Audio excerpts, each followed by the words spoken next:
नमस्कार, FM news देख रहे हैं आप। मैं हूं आपके साथ नेहा वालिया। रुक करेंगे देश और दुनिया की तमाम उन अहम खबरों का जिनका सीधा है आपसे सरोकार। लेकिन सबसे पहले बात करेंगे रूस और यूक्रेन की, क्योंकि इनके बीच जो जंग जारी है उसी के बीच अमेरिकी राष्ट्रपति जो बाइडेन ने स्टेट ऑफ यूनियन एड्रेस में रूसी राष्ट्रपति व्लादिमीर पुतिन पर बड़ा निशाना साधा।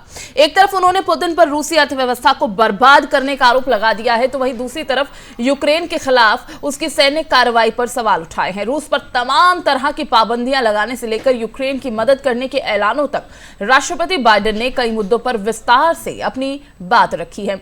बाइडेन ने ऐलान किया कि अमेरिका यूक्रेन को $1 बिलियन की मदद देने जा रहा है। बाइडेन ने यह भी कहा कि हम नाटो देशों की सुरक्षा के लिए प्रतिबद्ध हैं। हम यूक्रेन की सहायता के लिए हर संभव कोशिश कर रहे हैं। हालांकि बाइडेन ने साफ किया कि यूएस की सेना यूक्रेन रूस के युद्ध में शामिल नहीं होगी। राष्ट्रपति बाइडेन ने कहा कि रूस ने सोचा होगा कि हम यूक्रेन को रौंद देंगे, लेकिन यूक्रेन के लोगों ने रूस को कड़ा जवाब दिया है। यूक्रेन के लोगों ने साहस दिखाया है। अमेरिका यूक्रेन के लोगों के साथ खड़ा है। बाइडेन ने कहा कि पुतिन इस समय दुनिया से इतने अलग थलग हो चुके हैं जितना कि वो पहले कभी नहीं हुए। उन्होंने कहा कि यूरोपियन यूनियन के करीब 30 देश इस समय यूक्रेन के साथ हैं। बाइडेन ने आगे कहा कि यूरोपियन यूनियन एकजुट है। हम यूक्रेन के लोगों पर गर्व करते हैं। अब तानाशाह उनको किए की सजा देना बेहद जरूरी है। उन्होंने कहा कि पुतिन ने सोच समझकर यूक्रेन पर हमला किया। अब आर्थिक प्रतिबंधों से रूस कमजोर होगा। बाइडेन ने अमेरिका के विकास के लिए बुनियादी ढांचे में विकास करने के लिए अपनी प्रतिबद्धता दोहराई। उन्होंने कहा कि हमें चीन और अन्य प्रतिस्पर्धियों के साथ बराबरी करने की जरूरत है।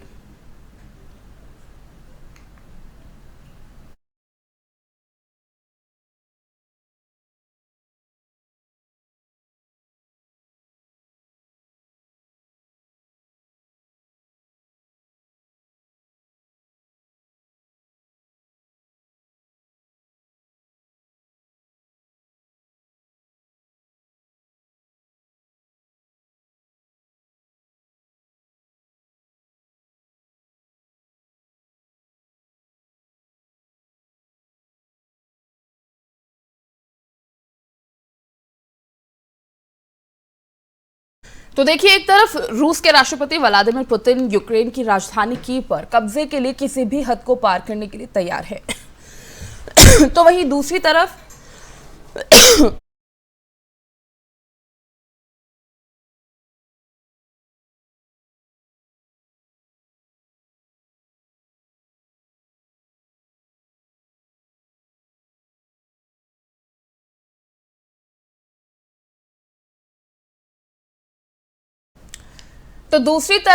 यूक्रेन के राष्ट्रपति व्लादिमीर जेलेंस्की अपने फौलादी इरादे से लाल सेना को ललकार रहे हैं। मंगलवार को जेलेंस्की ने यूरोपियन यूनियन की संसद में भावुक होकर भाषण दिया।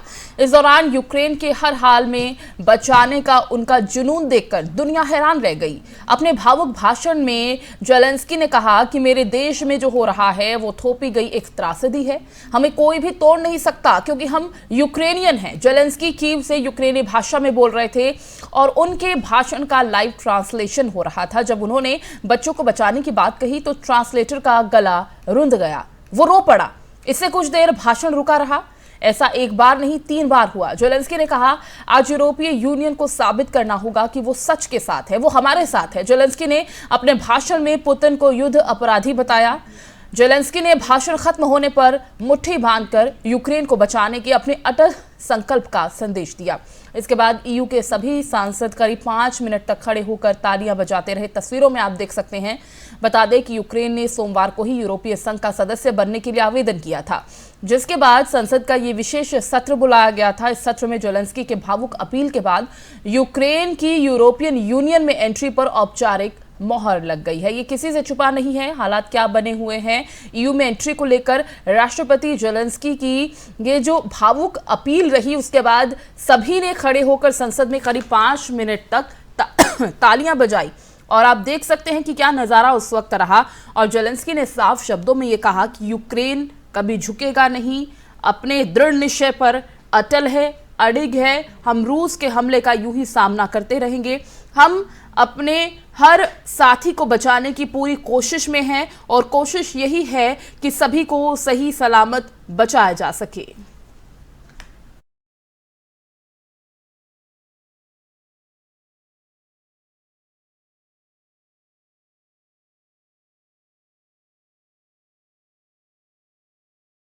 तो यूक्रेन और रूस के बीच भीषण जंग लगातार जारी है और इस बीच यूक्रेन के मसले को लेकर संयुक्त राष्ट्र महासभा की आपात बैठक में चर्चा जारी है। रूस यूक्रेन विवाद के लिए आज अहम दिन माना जा रहा है। अमेरिका समेत पश्चिमी देश संयुक्त राष्ट्र की महासभा में रूस को घेरने की पूरी कोशिश करेंगे। संयुक्त राष्ट्र महासभा में आज रात यूक्रेन को देखते हुए उसके संकट को लेकर वोटिंग की जा रही है। पूरी दुनिया की निगाह इस बात पर टिकी है कि क्या वोटिंग से इस समस्या का समाधान निकल पाएगा, इस समस्या का हल निकल पाएगा, जो कि अभी तक हो नहीं पाया है। सभी देश यूक्रेन के मसले पर अपना पक्ष रख रहे हैं। सभी 193 देश इस मसले पर वोटिंग करेंगे। यूक्रेन में लगातार रूसी सैनिकों की तरफ से हमले किए जा रहे हैं, अटैक किया जा रहा है। रूस ने यूक्रेन के जैतोमिर सिटी पर भी हमला किया। रूसी सैनिकों ने यहां भारी गोलीबारी की और इस मसले का समाधान निकालने के लिए उधर संयुक्त राष्ट्र संघ की आपातकालीन बैठक में रूस और यूक्रेन के बीच युद्ध को लेकर चर्चा जारी है। 193 देश लगातार इस मुद्दे पर अपना पक्ष रख रहे हैं। आज रात 8:30 बजे वोटिंग होगी, जिसमें सभी 193 देश वोट करेंगे। नजर इसी पर रहेगी कि कितने देश वोटिंग से दूर रहते हैं। और इससे पहले सोमवार को संयुक्त राष्ट्र महासभा में यूक्रेन पर हमले के खिलाफ रूस को कड़ी फटकार लगाई गई थी। संयुक्त राष्ट्र महासभा ने रूसी राष्ट्रपति पुतिन से तुरंत युद्ध विराम के लिए कहा था।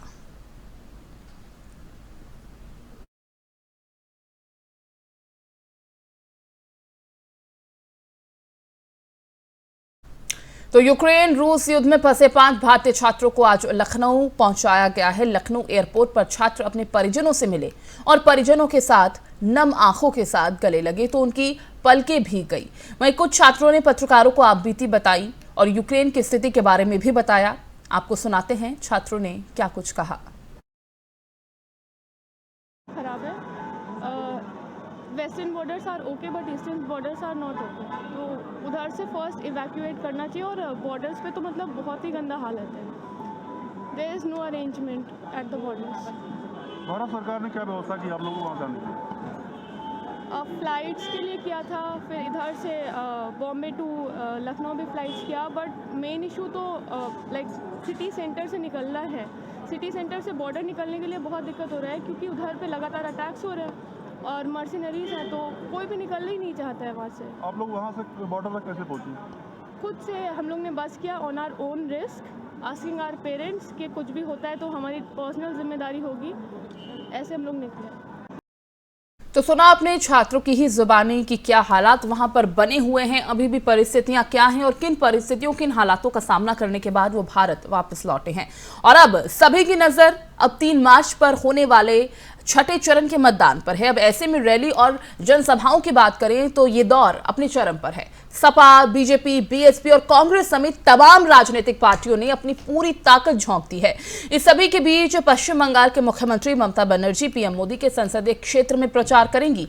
वो सपा प्रमुख अखिलेश यादव के साथ चुनावी सभा को संबोधित करेंगी। बताते चले कि यूपी में अब तक 5 चरण में 57 जिलों की 292 विधानसभा सीटों पर चुनाव संपन्न हो चुका है और बाकी बचे 111 सीटों के लिए 3 मार्च और 7 मार्च को चुनाव होंगे।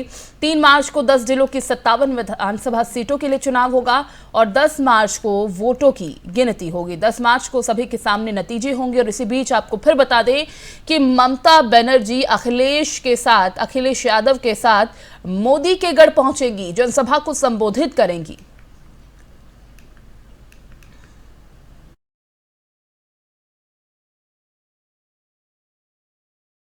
और उधर रूस और यूक्रेन के बीच चल रही युद्ध का असर अब घरेलू शेयर बाजारों पर भी देखा जा रहा है और ये गिरावट के साथ खुले हैं।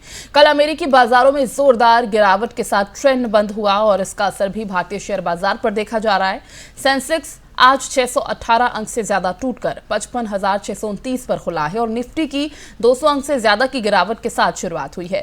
सेंसेक्स के बाद निफ्टी भी 200 अंक की गिरावट के साथ 16,593 पर खुला है। बीएसई के सेक्टर्स की बात करें तो metal, oil and gas, power and energy, health care, auto and PSU बैंकों में इस समय अच्छी तेजी के साथ कारोबार हो रहा है। ऑटो और फाइनेंशियल सर्विसेज सेक्टर के शेयर्स में गिरावट देखी जा रही है।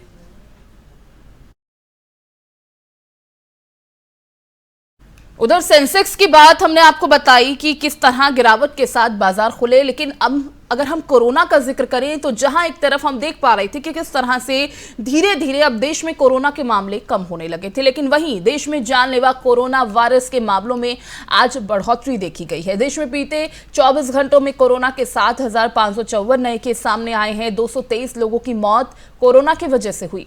बताते चले कि कल 6,915 मामले सामने आए थे और 180 मौतें दर्ज की गई थी और बीते 24 घंटों में 14,123 लोगों ने कोरोना को मात दी है। देश में फिलहाल एक्टिव केसेस की संख्या 85,680 है। बीते 24 घंटों में इसमें 0.20% की गिरावट आई है। कोरोना के खिलाफ देश में जंग लगातार जारी है। देश भर में 177.8 करोड़ लोगों का वैक्सीनेशन अभी तक हो चुका है।